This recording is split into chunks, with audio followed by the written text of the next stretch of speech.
안녕하세요. 절대값TV의 명품 PD 한PD입니다.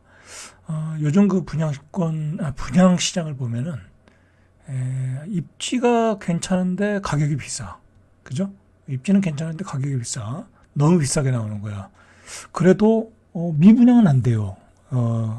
평균 한 5대1 정도의 경쟁률이 나오고 있어요. 서울 수도권에서. 자, 그런데 이 5대1의 경쟁률이라는 게 뭐냐면 제가 이게 설명을 해드릴게요. 왜 5대1이 나오는지. 자, 여러분들, 이제 최근 이제 한 7, 8년 동안 시장이 급등을 했잖아요.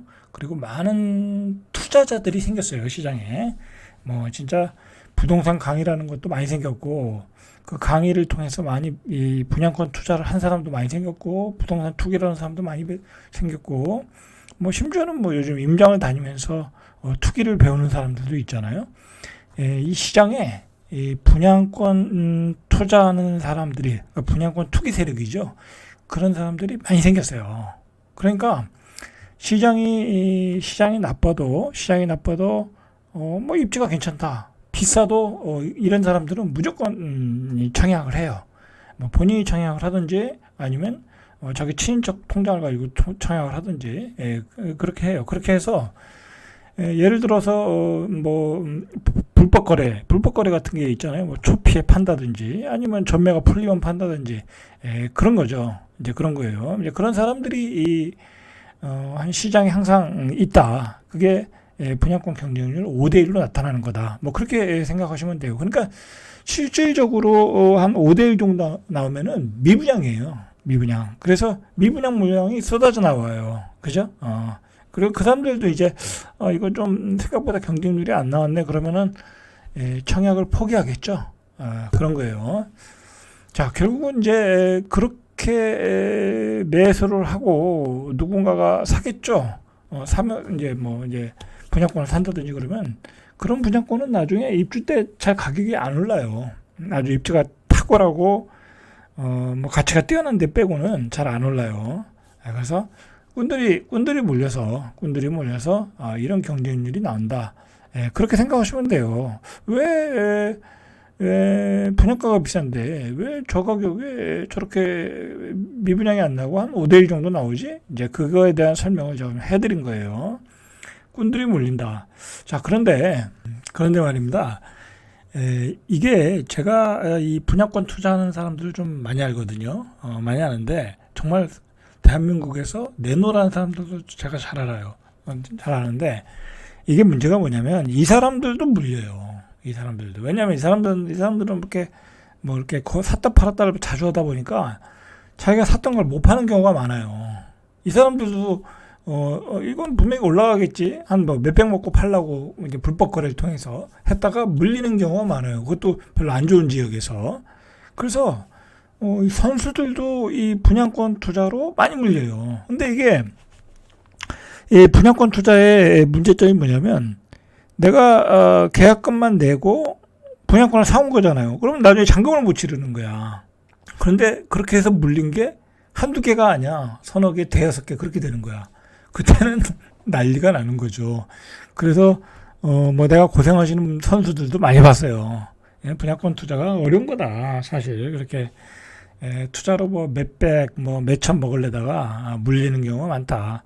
이 부동산이라는 게 전에도 얘기했지만 맹점이 뭐냐면 내가 아무리 이 10번을 잘해도 한 번 물리면 끝나는 거예요. 한 번 실수하면 끝나는 거야. 그게 어려운 점인데 일반인들이 그걸 잘 모르더라고요. 모르고 막 그냥 분양권 투자해서 뭐 처음에 몇 번 해서 단타 쳐서 돈 버니까 앞으로도 벌겠지 하는데 그렇지 않아요. 그리고 내가 어쨌든 부동산 시장은 이 분위기를 많이 타잖아요. 시장의 분위기가 꺾어지면 그때는 매수자가 싹 사라져. 그래서 물리는 경우를 많이 봤다. 자, 그 얘기를 일단 시작했고, 자, 요즘 시장이 굉장히 얼어붙은 건 사실인 것 같아요. 왜냐면 그래도 이런데 사전 청약이면 그래도 다른 데보다는 분양가가 싸잖아요. 그죠? 근데도 본 청약의 한 52% 정도밖에 청약을 안 한다는 거야. 뭐 이런 사전 청약 하는 데는 뭐 재개발 재건축 쪽보다는 분양가가 훨씬 싸잖아요. 아무리 몇 년 전에 사전청약 한 게 본청약할 때는 뭐 10%, 11%, 18%까지 올라도 그래도 싼 거거든요. 그런데 시장이 본청약을 하는 사람이 52%밖에 안 된다. 그죠? 시장이 얼어붙은 거예요. 얼어붙은 거예요. 뭐 아무래도 이런 지역은 그렇게 빠지는 지역은 아니란 말이에요. 그죠? 택지지구 하니까. 자, 그리고 또 이 분양가도 사전 청약할 때보다 한 11%에서 18% 정도 상승하는 효과가 있다 보니까 많이 탈락을 하는 것 같아요. 자, 요즘 또 시장이 얼었다는 것은 이 매물이 쌓이는 것을 보면 알 수 있겠죠. 자, 아실 플랫폼 아실에 따르면 서울 아파트 매물이 9274건 어마어마하게 쌓인 거예요, 이거 지금. 여러분들 시장은 쉽게 생각해서 안 팔리면 쌓이는 거예요. 안 팔리면 쌓이는 거예요. 뭐 팔릴 때는 매물이 안 나와서 문제지만 안 팔리면 그냥 쌓이는 거예요. 근데 이게 생각보다 여러분들 시장이 안 좋을 때는 또 매물이 팔려는 매물이 더 많아요. 왜? 이자를 못 버티니까. 그죠? 그리고 요즘 너무 심각하잖아요. 그죠? 뭐 이거 완전히 제2의 IMF로 간다. 뭐 그런 분위기이기 때문에 이 IMF보다 더 사실 더 고통스러운 거예요, 지금. 왜냐면 지금 장사도 안 되죠. 그리고 또 빚을 많이 내서 샀죠. 그리고 다주택자들 많죠. 그죠? IMF 때는 뭐 다주택자가 그렇게 많지 않았어요. 빚도 많이 안 냈고. 그런데도 그때 금매물이 쏟아졌거든요. 자, 지금이 그런 때예요, 지금. 안 팔리니까 더 매물이 쌓이고 경기가 안 좋으니까 이자에 못 버텨가지고 매물들이 쌓이는 거예요, 여러분들. 그래서 제가 지난번에 방송했듯이 봄 정도 되면 지금 11월이니까 이게 한 11만 건, 12만 건 내년 봄 정도에 지금 뭐 거래가 안 되잖아요. 자, 그렇게 되면 가격이 서울의 아파트 가격이 급락할 가능성이 높죠. 그죠? 그리고 이제 거래 안 돼요. 거래 안 된다. 자, 인천과 경기도도 인천이 한 39,257건, 경기도도 168,227건. 자, 이 수도권 외곽은 거래가 안 되면 더 급매물이 더 나오겠죠. 그죠? 자, 그렇게 보셔야 돼요.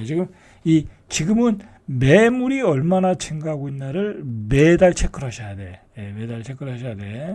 근데 중요한 거는 거래가 안 되면 매물은 더 쌓인다. 사실 잠재적 매물이라는 게 많아요. 왜냐면 또 경기가 안 좋아지면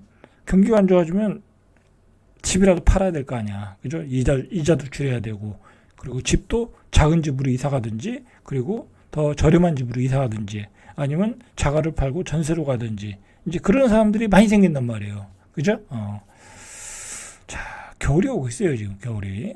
자, 지역별로는 서울에서 강남구도 이제 매물이 쌓이고 있어요. 8,332건, 서초구도 7,646건, 가장 많은 물량. 올해 초와 비교하니까 두 지역 모두 30%. 자, 강남과 서초도 30%가 증가했어요. 그죠? 아무리 신고가를 쳐도 매물은 증가하고 있어요. 그리고 강남이라고 해서 다 올라가는 거 아니에요. 다 올라가는 거 아니에요. 그죠? 특정한 지역, 아주 핫한 지역만 아직도 뭐 가격이 강세인 거지. 나머지 지역은 떨어지고 있어요. 그죠? 자, 9월 들어 대출 규제가 강화된 탓이다. 그죠? 뭐 이것도 있고 대출 규제도 강한 거고, 그다음에 경기가 저성장 국면으로 들어갔어요, 이제. 그죠? 저성장 국면, 잃어버린 30년으로 들어갔어요.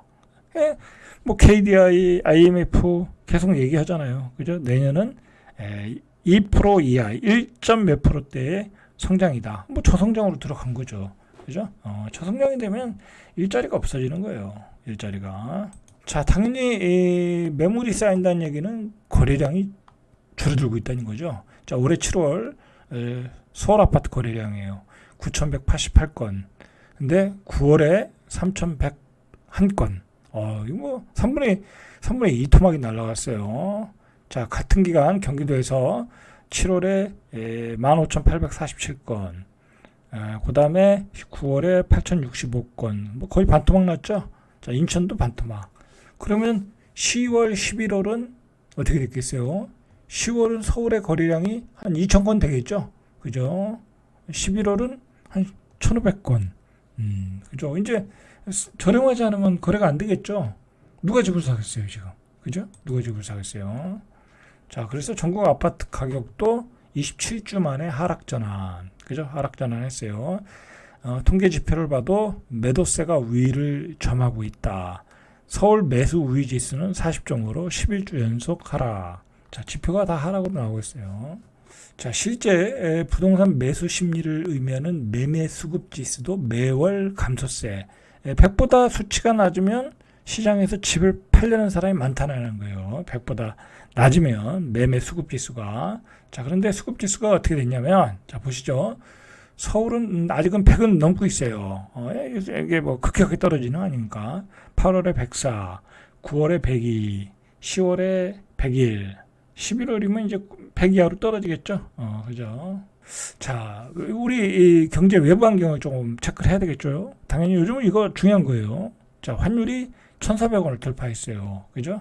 자, 환율은 우리 경제의 체력이다. 그죠? 우리 원화 가치의 레벨이다 라고 보시면 되는데 1,400원을 돌파했어요.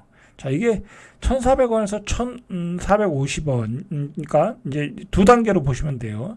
1,400원에서 1,500원 가면 이제 난리가 나는 거예요. 2차 난리.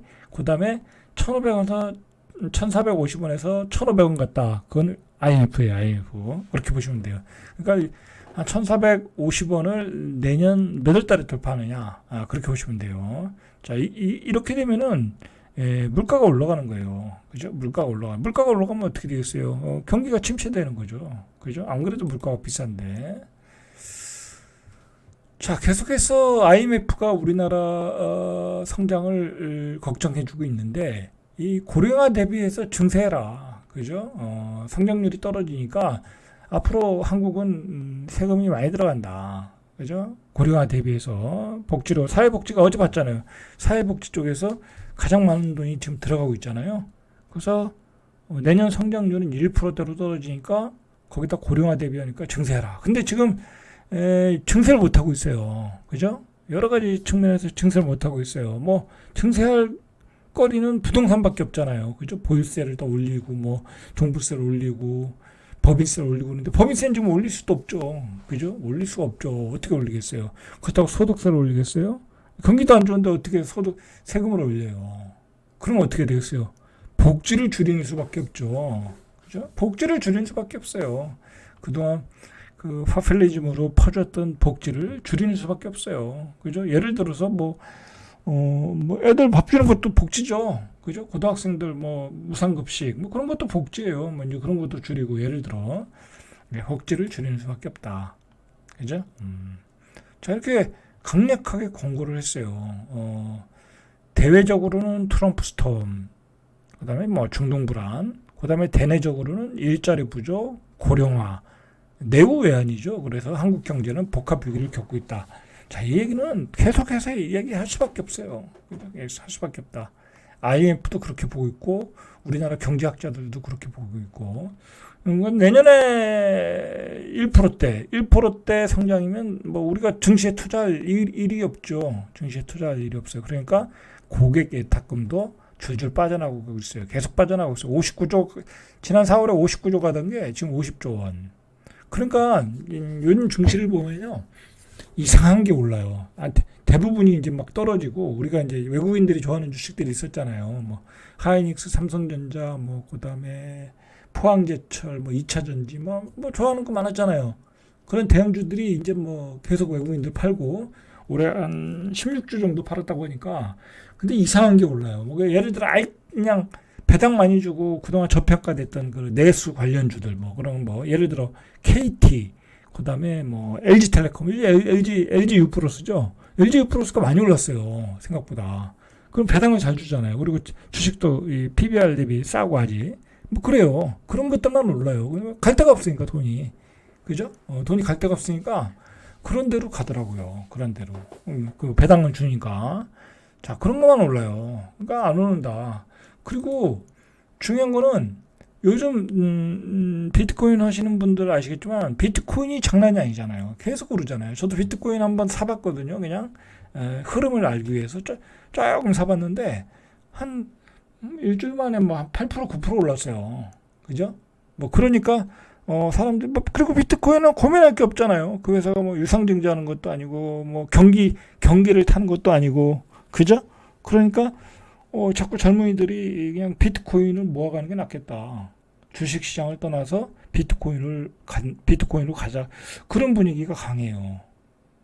그런데다가 우리나라 코스피 지수, 코스닥 지수는 이거는 맨날 그 제자리에서 계속 떨어지고, 그리고 보세요. 이 코스닥 지수가 올해 같은 경우에 22%가 떨어졌어요. 이 코스닥의 코스피도 심각하지만 코스닥은 이건 심각한 정도가 아니라 완전히 중병에 걸렸어요. 여기는 여러분들 22%면요.